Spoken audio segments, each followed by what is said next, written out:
Love reading but don't want to carry heavy books? Let me show you the best free apps to read ebooks anywhere, anytime. First up is Kindle App. You don't need a Kindle device, just download the app on your phone or tablet.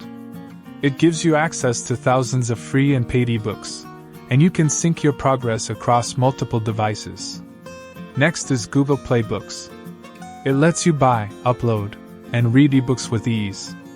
The cool part?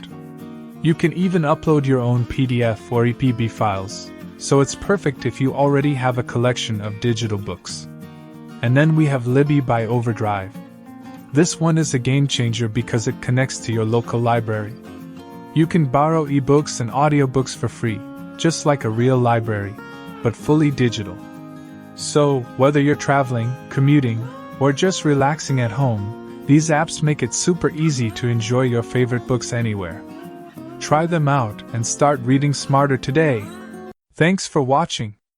If this video was useful for you, make sure to subscribe so you never miss our upcoming content.